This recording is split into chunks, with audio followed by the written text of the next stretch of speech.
What is up YouTube? I'm Royal, I'm rank 1 Wildrift. Actually right now I think I'm rank 26, but we are shooting for rank 1 this season, so check out my streams. But this video is not necessarily about me, this is about probably my hardest competition for rank 1. This is the current rank 9 player on the server. He's an ADC main that always duo queues with a support, and they have a 91% win rate. They're absolutely dominating in challenger games. What's crazy is if you guys have been watching my stream, they're truly unstoppable. Whenever I'm versus them, my duo lane, guys, every single game level 3, these guys just absolutely take over the game, and they don't just do it out of purely insane mechanics, they do it through great macro play. So in this video, I'm going to be analyzing one of their games to see exactly how they're able to level 3 kill every single game. I'm not joking. I have not seen these guys not get a 2v2 kill at level 3 in any of my games. They always do it. So this guy is sovereign pretty much every season, right? Look at his KDA, 12.4 KDA, 71% teamfight participation. He averages 1,079 gold per game. Do you understand how insane this is? Insane damage dealt, barely any damage taken. Of course, he means ADC, so he avoids a lot of damage. And the most crazy stat, and you'll see it in the gameplay because it's how these guys play, they're abusing how much gold you get from turrets in the new season. He gets 12,000 turret damage per game, and you'll see exactly how he's able to do that in the game. He has 86 games, and he's gotten S rated in 74 of them, and 66 of them are MVP. And this is where he duo queues, but if you look at Legendary ranked, where he's just one rank above Legendary Sovereign, he's Legendary Challenger 1, you can see he's clearly dominating, even without his duo queue in the... he's clearly dominating in the Legendary queue as well. We can only play solo queue, so he's obviously a good player. We can't look at these season stats, unfortunately, but we can on the support. This is a game where we just got absolutely dominated, right, by these two guys. No matter how... I was duo queue with Veigar, Leo, who also streams on Twitch. Check him out, Crisis King. These guys just absolutely dominated us, right? This is his support player. Okay, he's hitting his stats. He's on 91% win ratio. Just absolutely insane support stats. You can see even his turret damage is pretty high for a support player. 4,000 turret damage. His champion damage is insane. His gold per minute is insane for a support player. So these guys just absolutely dominate the game. We can go on the leaderboard and we can see that currently the ADC player is rank 8 actually, not even rank 9. He's rank 8. And the support player... And the support player is actually ranked Grandmaster. It kind of allows them to find games when they play duo queue, because finding games in Challenger is really hard right now because there aren't that many Challengers. So he's playing with the best of the best players and absolutely dominating. So now let's get straight into the gameplay analysis and see how they do it. Okay, so I'm choosing this game, and of course we're watching the replay. We're not watching their perspective or my perspective, because I'm actually the jungler this game. But thankfully this game they were in my team, so obviously I decided to play for them, right? One cool thing you can do as a jungler, if you know that you have teammates that are really good, you can play for them. But let's see exactly what they do. So they're immediately playing aggressive. He charges up his 4th soul on the minions. Zillion's actually... Holy, he's playing so aggressive. What a stun. I'm actually gonna... We might rewind a bit in this game because I want to analyze exactly what they do to show how you guys can replicate it. So Jin's charging up his 4th shot on the minions and immediately hits a 4th shot on Zillion, who auto attacks. I want you to pay close attention here, chat. Pay close attention here. He's moving very close. He throws his first bomb on the wave, right? And he waits until he has 2 bombs so he can get the stun. They want to get lane prio, that's why they immediately hit the wave. Jin uses his first ability on the minions that actually hits the Lucian, and then he gets his 4th shot off. But look at Zillion, right? He walks up almost melee range. He first abilities, then all attacks. And while Lucian is trying to dodge the second bomb, he kind of sees where he's going, but he's pretty much melee range with him, and he's able to easily land the second shot, which also stuns the Nami. And they're able to get a massive trade very early in the game. Lucian's already super low HP. Now he's just charging out, Jin's charging up his 4th shot. They get Lucian's flash, the bomb might actually kill. It does kill, I think that might have been scorch damage. I'm not sure we can actually see his runes from this page, but I'll definitely show you guys his runes afterwards. Yeah, he definitely has scorch. And now he's bullying the Nami out of lane too. So they're able to get a level 2 solo kill, which is a great start. And obviously this Zilean and this Jin always play for turret damage, man. He's not even basing, he doesn't care about tempo. Just to do a little bit more turret damage, he stays in. I actually wouldn't recommend this. I think playing for tempo here would have been better, but hey, these guys are the 90% win rate players. Oh, I guess he's not basing at all. He's staying, and look at the damage that he's able to deal on the Lucian just on his own. And that's also why Zilean is one of the best supports right now. It's the utility, but it's also the damage. Also, he's going the damage spectral sickle, excuse me. He's able to get a double bomb on the Lucian. Great second ability from the Jin. And Lucian came back to lane, he's already 0 HP. I'm actually doing my full clear here because I'm looking to gank this dual lane as much as I can, right? Get them a snowball. Now they're pushing a pretty big wave. And Lucian is under his turret, and they're gonna look for it, and another double bomb. This guy does not miss his Zilean stuns. He also, I don't know if you guys know this, but he also tanked the turret for the Jin, who's able to clean up the Nami, and they're just absolutely dominating the 2v2. And of course, they've already gotten 2 plates. As you can see, I'm being super sneaky here. Again, I'm the Vi, right, in this game. I'm being super sneaky, and I'm waiting for the Lucian to give him his 3rd death with my ultimate. Jin is able to hit his 2nd ability, and with some help from the bombs, we're able to kill him and zone out the Nami from the turret, and we're able to get so much turret damage here. And they've already, like, this game's already lost, right? Like look at the gold difference. 1,800 gold difference on the ADCs already. Like, this game's over, it's done, right? They just absolutely dominated in these early trades. They've gotten the early solo kills, and they've gotten so many plates. So many plates. Let's count this game how many plates these guys get, because they get an insane amount of plates. But of course, it's not just about the early game. I wanna show you guys what they do in the mid to late game to transition their leads. Because what I see a lot of my viewers in general complain about is, oh, my team's so bad. Like, I get a lead, and then my team does, like, I win my lane, my team does nothing. I mean, now they're just 2 levels up on the Nami. These are easy solo kills coming through. There's the 4th shot from the Jin. Very well played. So as you can see in this game, right? Garen is losing, right? Top lane, Poppy already has a lead. So it's not like the whole team just immediately always plays well, right? They have losing lanes in the other lanes too. But let's see what they do to overcome that and carry in the mid to late game. Because it's not just about the early game, chat. I always see a lot of my viewers complain about how they're always ahead in the early game and they don't know how to snowball their leads. So let's find out how these guys do it.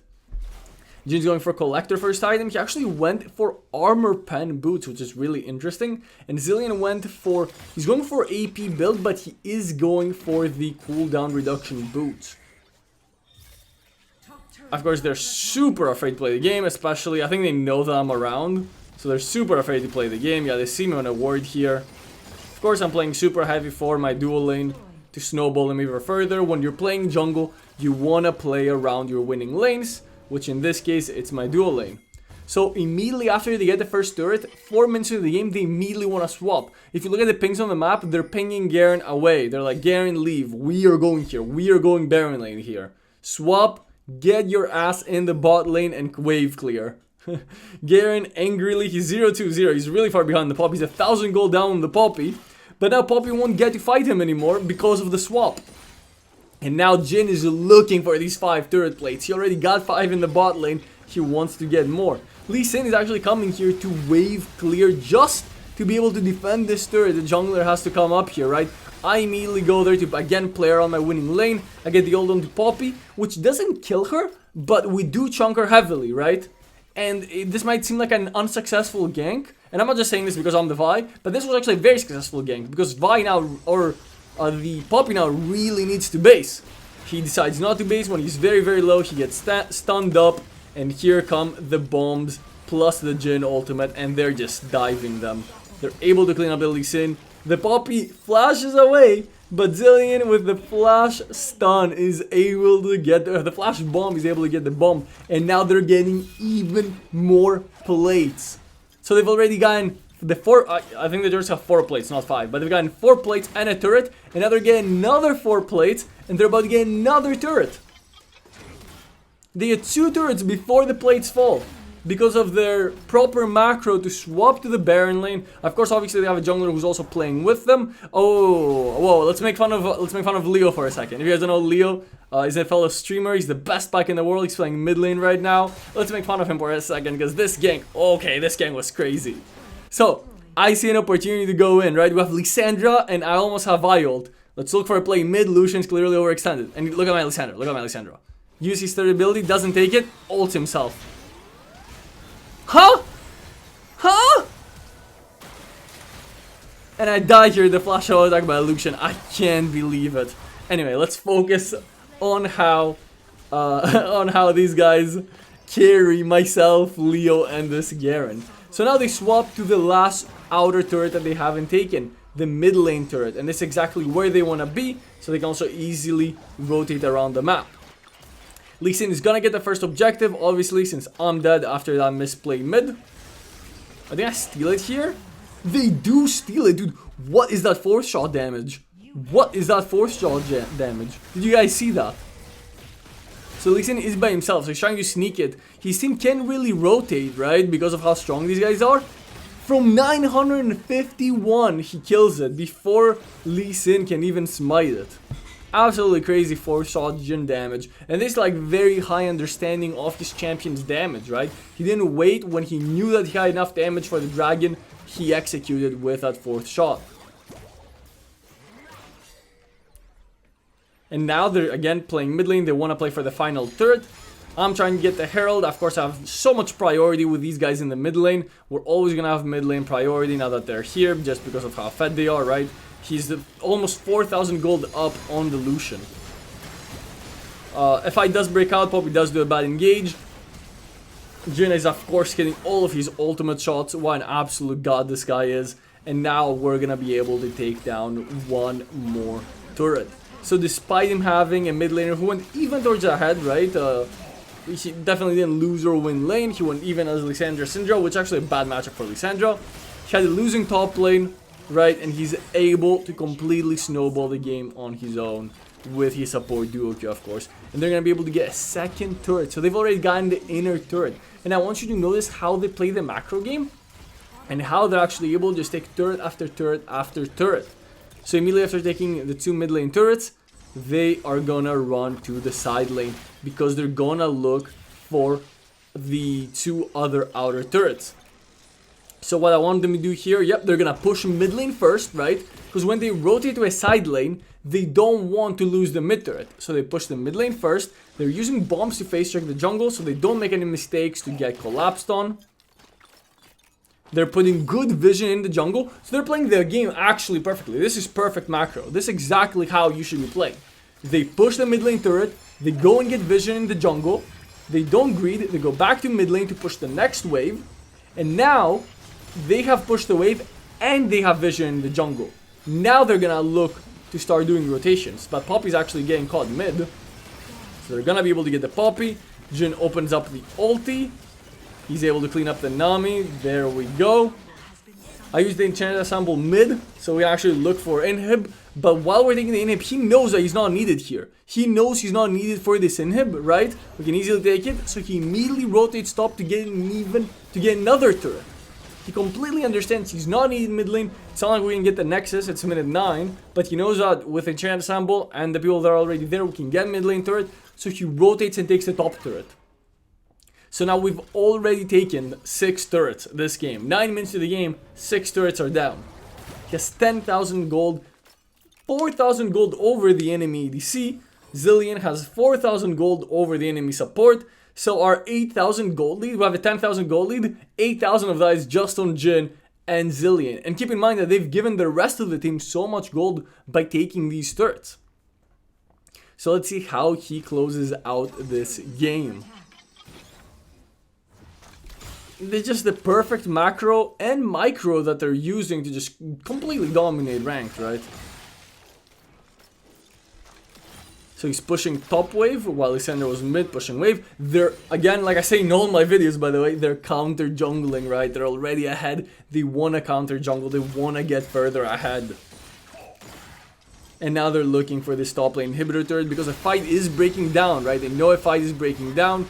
So they're, of course, going to immediately look to punish and get even more turrets. They have insanely long range with Zilean and Jhin. And they're playing to their advantage. They're playing to their high range. They're able to get some damage on the Syndra, who flashes away. They're not greedy. He has flash and ghost, but he knows his flash is more important than that one kill on Syndra right now. Because all he needs to do is not die and do damage from afar, right? Getting one kill for Syndra and then risking him dying to like a Lee Sin ult and Syndra ult is not worth it. So it's actually a great play that he didn't flash there. There's the fourth shot on the Lucian. He's able to reload as he runs at him. Able to pick that up as well. He's gonna look for some Nexus damage here, which I definitely don't think he can be getting the Nexus already. He definitely should be rotating top. Not gonna backseat gaming too hard. There he goes. He's gonna look for that top lane turret. Poppy's up in 2 seconds though. Might not be a great idea. Oof. Oh, he didn't have a minion, so that first shot didn't do any damage because the turret had the armor on. And now he's able to get another inhib turret and he immediately just runs away. Basis is not risking anything. This is risk-free playstyle, chat. And even at this point, if he lost this game, he was guaranteed Galio's Aegis, right? I bet like in the 10% of games that he does lose, they're all Galio's Aegis games, so he doesn't lose any marks. So the enemies are trying to make a play bot lane. We immediately spot out and start the Baron. Good macro call from my team. I was actually, even though I started the Baron here, the Vice started the Baron, which is me, I didn't actually make the call. I think the Jhin and the Zilean pinged me, which made me aware of, well, hey, look, we could be doing Baron here. Which is insane, because usually I'm the one to make the good macro calls, right? But it's so cool to see other really good players making really solid macro calls in my games. He's placing all the traps here, right, to kind of close this out. Oof. He's abusing the new enchant, right, to get the extra movement speed on Jhin.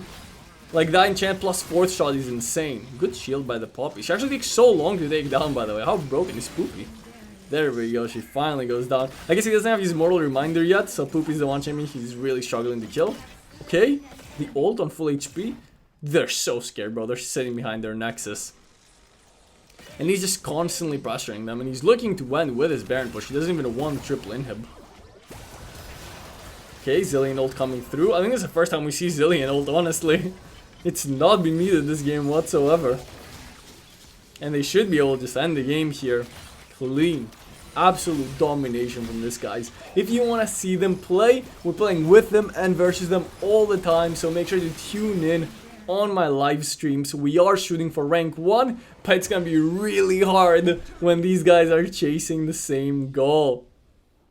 So I'm gonna quickly check their runes to see exactly what they're doing on Jhin and Zilean. I know you guys always love looking more deeply into builds. So he's going Gathering Storm. I see a lot of people go Brutal, a lot of people go Gathering Storm. I'm not sure which one is best on Jhin. They're both really bad. You pretty much take Precision just for the Giant Slayer and the either Bloodline. I've seen some people do Alacrity too. He seems to be doing Bloodline. And he goes for Bone Plating to give him that extra extra trading power in lane. The Zilean goes for the Arcane Command, which he hit 100% of Arcane Commands. That's pretty cool, actually. It's because he gets the stun so often that the enemies cannot dodge the Arcane Command, right? He goes for Scorch and Empowered Attack, which explains why he was all-attacking so much in the early game, playing so aggressive. And he also goes for the Transcendence. He goes for Eyeball Collector. I mean, he maxed that out in 7 minutes, which is absolutely insane. If you do this, I actually recommend going for Zombie Ward, unless you're really confident that you're going to be just getting kill after kill. But it's super easy to stack your Zombie Ward on support, so if you're going to do Domination runes, I do think that's a little better. So thank you so much for watching this video. I hope you learned something from this insane duo queue. And if you want more videos like that, covering different players and kind of analyzing their playstyles, I'd be happy to make more. Comment down below who I should review next. Leave a like if you enjoyed this video and subscribe for more Wild Rift content.